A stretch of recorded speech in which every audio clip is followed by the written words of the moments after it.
Every year, India has to face severe floods due to heavy rains.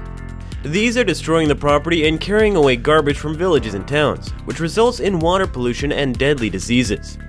The Cleantec Infra is now helping the local governments to remove that waste material from the water urgently.